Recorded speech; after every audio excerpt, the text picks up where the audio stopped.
Hey everybody, welcome to the channel. Thank you for dropping by. I am back from holidays finally. It's been a nice couple of weeks in the sun. I did take my sketchbook with me, but no camera. And yeah, it's been a long time since the last. But here we are, back in the studio, settling in. This session was a bit, I felt a little bit rusty because, well, I didn't know really what to go for the first time in a couple of weeks. I had some time and the proper setting. So I wanted to embark on something a little complicated, or at least time consuming. So we're gonna speed this up, and I'm gonna run you through the process of this one. Here we go. Okay, for this drawing, I had in mind to do a spaceship inside some kind of a base. The only rules I gave myself is I wanted the top to be open, for the spaceship to be somewhere in the middle, and to make a reasonably busy image. I'm condensing about 4.5 hours of drawing into today's video, which should be under 20 minutes. So yeah, this one took time, especially the part you're looking at right now, which is building a volume and then building the box in which I'm going to set my spaceship. I used a couple of methods here, mostly drawing planes, vertical and horizontal, to outline my spaceship, and then try to build it inside that box. I went back and forth quite a lot on the design. I wanted something a little Ron Cobb-esque. I wanted those big pods on top of the machine. I wanted to have some engine showing, but I also wanted it to be my own, so I had to make sure I don't fall into the copycat category, which is not what I want. But there's definitely some aliens inspiration in there, as you can probably tell. So I put those sort of wings, those engine pods, on the side to try and make it look a bit different, a bit more amusing. And the back, I thought of a helicopter or maybe a cargo plane, which could have some doors that open. The only indication of scale here, and pretty much in the whole drawing, is the little cube at the nose of the spaceship, the one under the nose. I imagine this would be the cockpit or a bridge of the ship, probably about 2.5 by 2.5 meters, maybe 3 by 3, no more than that. So yeah, scale-wise, that's pretty much all you're going to get here. I wanted the scene to feel a little epic, so there's not much going on. I should have put a couple of people in there. I might still go back into drawing and do that, but I haven't thus far. So this was pretty time consuming already, as we are here. Designing this rear pod for the ship took me some time. I raised it quite a few times before finding some shapes I was happy with. Same with the exhaust of the engines on top, because I wanted them to blow not directly into the engines in the back, so they needed that little twist. And it took me a little moment to make it right. Then it was just considering how things fit together. For the landing platform, I chose to elevate it a bit and give it a slanted angle, a bit of a slope. This is all improvised, by the way. Like I said, all I had in my mind when I started drawing was, let's have a ship in a base, and that's it. Now I'm gonna let some sweet ASMR go on for a little bit as I draw some buildings and some machinery in the base for you guys.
Right, now we've got all the elements in place, still transparent, so I got some marks on my perspective so I don't get too confused. And it's time to lay some ink on this thing. And here already I messed up. I wanted to have a tower on the right side of the building, but I drew a line where I shouldn't have.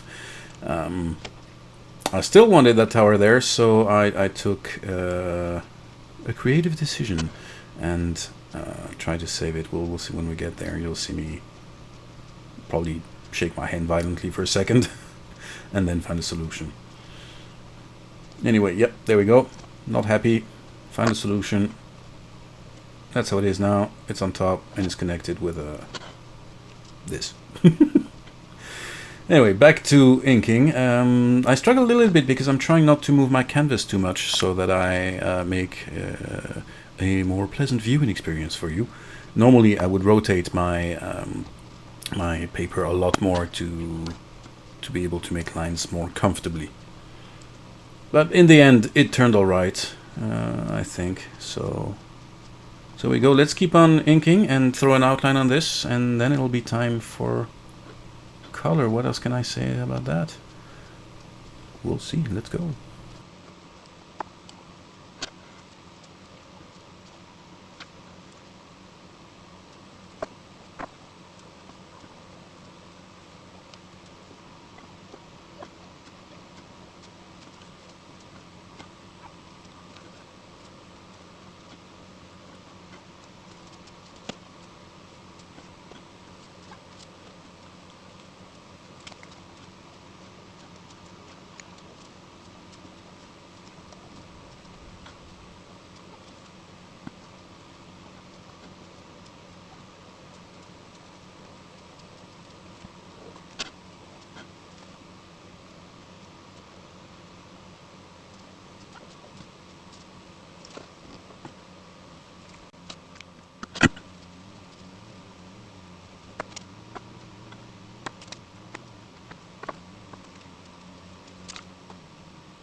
Okay, my outline is pretty much done here, so time to throw in some details. I still have a lot of flat surfaces that I want to fill with stuff and things. Yeah, panels, vents, that sort of thing, anything just to give a little bit of texture. And I decided to repeat the texture I'm doing here left and right as well to give a bit of coherence to the image. And I'm already thinking color at that point, and I have to admit I don't think I made the best choices. It's a little too similar. I used some grays for the floor of the base and some of the walls as well as for the ship, and I think they're a bit too close to each other. It would have been interesting to make the ship something, you know, a color that would just separate more from the rest. But choices were made, and I'll have to live with it. Color is something you can't really go back on. When you use alcohol markers, if you choose a color, that's pretty much what you get. That's what you got to use. So here we go, throwing details. A couple of antennas on top, a little bit of texture in there. I know I'm going to weather it a bit later. I just don't want to make it super dirty, super old. I just want to make it look used, not decrepit. But here we go. As I put in the last details, then we're going to take out the markers and start filling it up.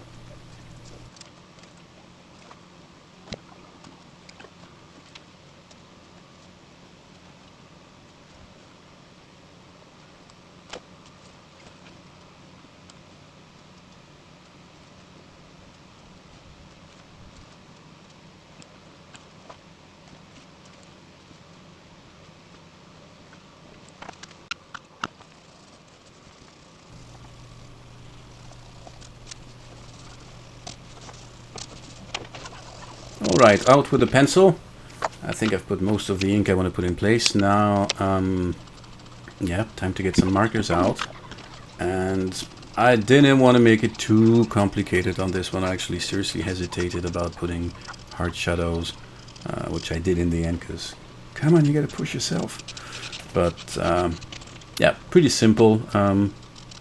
The floor and the walls that be in the light will be the same shade, and then we'll use something a little darker for the rest. I've been using some Copics cool gray 4 and 6, and I'll use some warm 6 and 8 on the walls as well, like here. And I think I'm actually going to darken that later on. I thought it was a little too bright,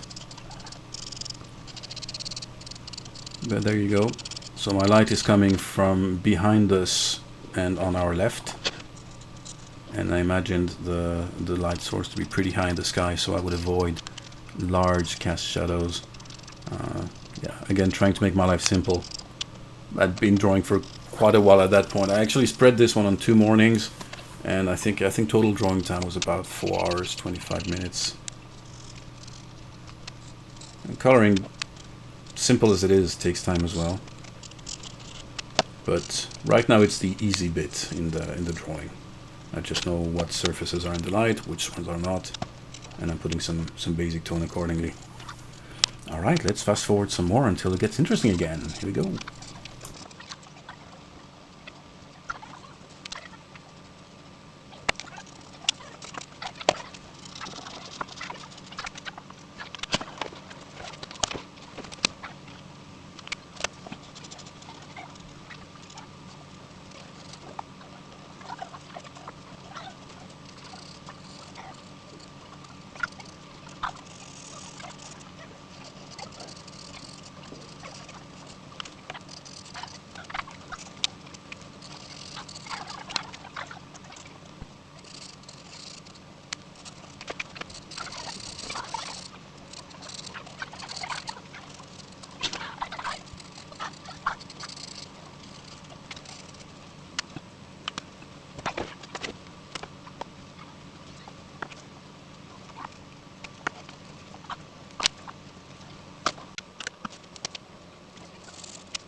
Alright, we've got our sky in place, where I just use a couple of blues to make a hint of a gradient. And yeah, I decided to go with shadows anyway, I want to keep them to a minimum, so they're eyeballed, they're incorrect, they're guesswork, and I just try to make my life easy on this, doing the bare minimum to show there was actually a shadow somewhere. So a lot of stuff is just not proper here, but I think it works good enough for a sketchbook exercise. This is, in the end, that's all it is. The 2 white squares on the engines, because I couldn't for the life of me decide on what to do with them. I had a ton of ideas, none of them really worked, and I'll end up putting just a basic grid like the one below. There you go. It still works, but I wanted something more interesting. Anyway, let's beat up that ship and that base a little bit. Put a hint of rust left and right, a few scratch marks to show that this thing went fast and went far and did it for a long time. And then we're pretty much done. I'm going to throw in the rust, and then it's going to be time for a few highlights with a white pencil. And the drawing will be pretty much finished. I really like this brown gray I'm using for the rust. I hope it never dries. I know it will. I think it works pretty well for this purpose.